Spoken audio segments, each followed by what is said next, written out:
But a lot of people think that the reason they're suffering is because of karma. Now, I don't think that karma is actually necessarily as simple as cause and effect.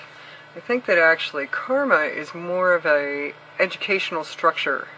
You have to do it all. You can't just do the good courses. You can't just do the art classes and the dance classes and the fun classes. You have to take the bad classes too. Like when you enter the reincarnational cycle of Earth, you have to do them all. You have to do the rich, wonderful king, the lowly peasant living on the street. You have to do the ruthless ruler who did in a lot of people. You have to be one of the victims who was done in by some ruthless ruler. You have to do it all. You have to do misuse of power 101, 102, 103, 104, and you also have to do saintly guru 101, 102, 103, 104. You get to do them all. So where's the karma then? Where's the cause and effect, payback and reward and punishment factor in that? If your soul is sitting up there and you're about to incarnate into the earth plane and you have to do about 2,500 lifetimes, whatever the number is, nobody really knows.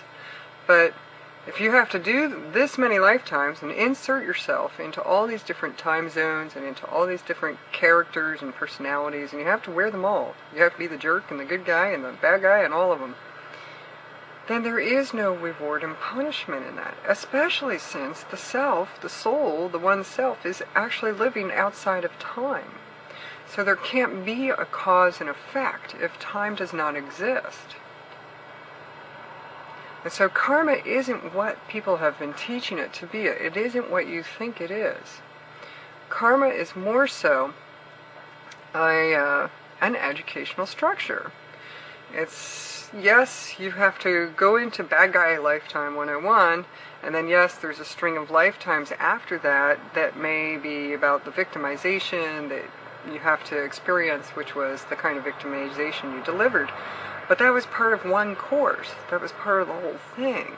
So that you can get a look at both sides of the coin. The side of the person doing the nasties and the side of the person being the victim of the nasties. And so it's not like something you have to be ashamed of yourself for if you discover one of those bad guys' lifetimes. Oh, I know, I had a hard time with it when I first discovered, oh my god, I used to be a bad guy a long time ago. Oh, how terrible, how could I possibly be a being of light? Well, it's not about whether you do all your lifetimes perfect. It's not about whether you do all your lifetimes right. The bad guy lifetime is usually caused because you chose that in that lifetime. You chose to come down and be the beaten child over and over and over again. For instance, Hitler. He was beaten as a little boy by his father every day with a stick. How could he not grow up to be the bad guy? So he chose a situation to be born into that would cause the bad guy. And everyone who's had the bad guy lifetime has been born into a situation that would shape the personality in such a way that would cause the person to have a bad guy lifetime. Now, some lifetimes are about turning that all around, and some aren't. It depends on which course you're taking at the time. So reincarnational structure is more about an education structure, a well-rounded education in all areas human. Or shall we say more than an education, a well-rounded area of experience of all aspects human. Because education denotes that you're learning something or growing, which isn't necessarily what the eternal self is doing. The eternal self is experiencing rather than learning. It is exploring itself and its imaginings, its creation. So just because you've had a bad guy lifetime and had some bad karma somewhere back there, it doesn't matter. It's not a payback or a punishment. And you're not being rewarded for good lifetimes either, because you really are living outside of time, and so the idea of this payback and punishment thing doesn't really work. Now, karma can be pretty instant. The more awake you get, the more you get smacked right back in the face by something you did wrong. It can backfire on you quicker. So there is still the cause and effect in time. This is so hard to explain. There's still a cause and effect in time, but it's not because you did something wrong. It's because this is what you're supposed to be experiencing in the educational structure on the earth plane. Now there comes a point in your path where all karma is just lifted. And that is when you realize who you are, you awaken to yourself, and you be here in the present moment and become the divine expression of who you are, manifest on the earth plane. Then all karma is lifted. All karma simply disappears. It was an illusion. Karma itself is a construct, a mental construct in the mind of God. It's an illusion. An illusion that nonetheless has real effects in the physical reality, but it's only here in physical reality. It doesn't exist outside of here. Or maybe it's in the free will zone of the universe, but outside of the areas where those particular mental constructs apply, it doesn't exist. And so if you stop living from the perspective of the human, and you start living as the perspective of the eternal self and express that divinity into the world, and live here in the moment, the ever unfolding now that never ends, the eternal moment that's always here, then karma is lifted. It doesn't mean you can't create more karma. If you go out and shoot someone, you'll probably have a cause and effect reality on this planet. And likewise, if you go out and do something good for someone, you might get some extra karma kudos.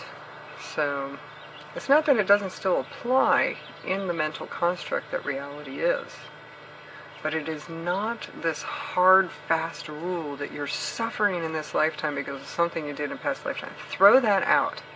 Get rid of that now, because that's not what it was about. You were a bad guy in a past lifetime because that's what you were supposed to experience. And it's okay. It's over. It's done. It's gone. You don't have to pay for it over and over and over again. If you were the bad husband in a past lifetime, or the bad wife, or the bad king, or whatever, just do it right in this one. Let the karma lift. You don't have to be held down and pressured by karma for an entire lifetime. Some of you might think you have karma because you can't walk, or you have a handicap. That's not necessarily why this is here for you. It's because everyone has to take a lifetime in that vein. Everyone has to have a paralyzed lifetime. Everyone has to have a lifetime of not being able to talk. Everyone has to have all of the courses. So throw it out that you deserve it for some reason. You don't deserve anything bad at all. You're just exploring all aspects human. Trying on all the different kinds of human clothing that exist. The good clothing, the bad clothing, the raggedy clothing, the rich clothing. You're trying it all on. And when you're finished trying on every possible human clothing, every possible human personality, every possible human circumstance, then you're finished with the reincarnational cycle. It's not about karma, paybacks. Even if you were a perfect saint in the previous lifetime, the next one might be your bad guy lifetime. So forget about being subject to some kind of punishment rules, reward and punishment. That's not what karma is. It's just a structure, just a mental construct. Use it as you will. But let it lift when it's time to lift. Grace lifts all karma when you realize yourself as the true divinity of God.